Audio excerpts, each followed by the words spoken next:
puputulin ko to. Yung rosas pag-iisipan ko, pero pwede mong putulin yan, pero malaki na yung tinaas nila eh. Yung iba kinukumutan yung rosas para hindi ma-windburn. Kasi kung isipin ninyo, yung hangin nga matindi, minsan doon sila namamatay, yung sanga. Pero hindi yung buong rosas. Hardy yung rosas na to. It can live, it can go back, it will come back sa spring kahit anong tindi ng weather, ng lamig. Ito yung aking sikreto kung paano ko mapakapal ang hardin namin. Doon wala dyan lupa sa kasunod na bakod na yan, kalapit bakod. Graba yan yung ginawa kong French drain. Dito meron akong pop-up drain kung saan majority ng pag binaha kami dito, yung hindi baha, yung pag yung buhos ng tubig, na kapag hindi tama ang grading ninyo ng bahay, hindi palayo ng bahay ang grading ninyo, dapat ang tubig lahat palayo ng bahay. Kapag yun ay hindi tama, babahin kayo sa tagliran. Nangyari na yun sa amin, at may picture ako nun, kung makikita ko, ipapakita ko sa inyo. Kaya ginawa namin ng French drain. Ako ang gumawa nun, proud ako nun kasi mabigat din trabaho yun, pero nung kapanahon ng bata ako, okay lang yun. Lahat ng tubig na nanggagaling sa mga bubong namin, kapitbahay, even sa likod, maiipon niya kasi ito, ang trabaho niya, kailangan ang grading niya papunta sa bahay namin, at yung grading naman ng bahay namin papunta sa kanya. Kaya magmimit yung tubig pag balakas yung bagyo talaga, nandun ang tubig, bubuhos talaga yan. At kailangan ang inyong bahay ay grade ng ganyan, palayo, either papunta sa likod o paharap, basta palayo. Sa amin, magandang option namin ay palayo, kung saan narito ang kalsada. Kaya pag buhos ng ulan, sabi nating malakas na ulan, pupunta yan sa ginawa kong French drain, mapupunta diretso dito. At yung French drain na to ay may sa dulo ay pop-up drain. Pop-up drain nandun. Ito naman tayo. Natatabunan ng ito. Sinabing pop-up drain to dahil isarado siya para hindi mamahay ang mga kung anumang hayop. Yan siya. Pero kapag napuno ng tubig, nagpop-up yan at dito umaagos ang tubig.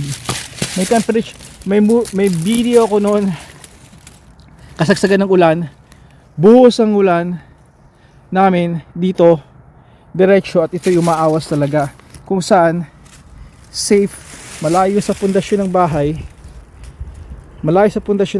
at mas malapit siya dito sa kalsada, kung saan kakalat siya, at yun ang tama, malayo sa pundasyon ng bahay. May mga town ang bawal na ikabit yan direkta sa kanal. Dito sa aming gutter, yung gutter natin sa Pilipinas, diba ang tawag natin gutter yan, excuse me. Kaya kaya wag nyo yung ikakabit doon. Iba kasi gumagawa ng tubo diretso sa, pakita ko na nga sa inyo, diretso dito, at bubutas sila dito. Pagkabutas nila dito, yung tubo na yon nakadirekta sa pinakang likod nila at pinakang gawin nilang drainage, di ba? Sa atin madalas gawin yung mga ganun kung ano-ano lang. Bawal yun dito. Matitikitan kayo. Now, hindi lahat ng town ganun ang case, pero pinakang safe na gawin ninyo ay few feet, basta safely away from your foundation sa bahay nyo. Dito kayo maglagay ng drainage. Dito kayo maglagay ng drainage, di ba? Pinaka safe niyan 10 feet away. 10 talampakan mula doon sa pinakang kanto ng bahay nyo. Yan din ang pundasyon nandito eh. Para pinaka maganda 20 20 PA, no, 20 talampakan, 20 feet. 'Di ba? Talampakan, feet. PA ay yard yata. 'Yun ang maganda. Malayo. Kaya nadidiligan pa ang aming hardin. Hindi naman talaga kailangan kasi bagyo na 'yun eh.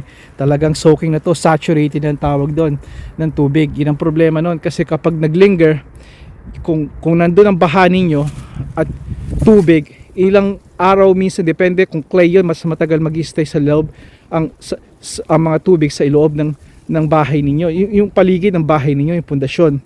Masama yun dahil eventually kapag sunod ng ulan, mangyayari nun, yung tubig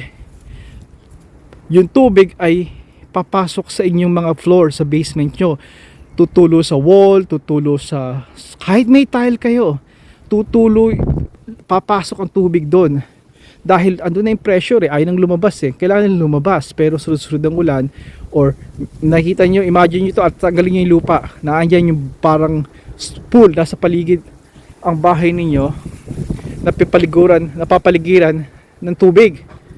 Kaya yun ang masama nun, kasi kung nagstay ng maraming araw, eventually, at naulan pa, eventually wala silang puntahan, pupunta yun kung saan mabilis, kung saan yung mahina, walang resistance masyado, at yun yung inyong mga pundasyon, yun yung semento.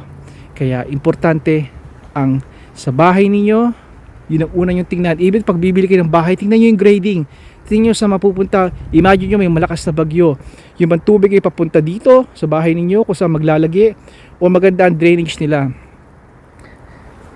Napupunta tayo dun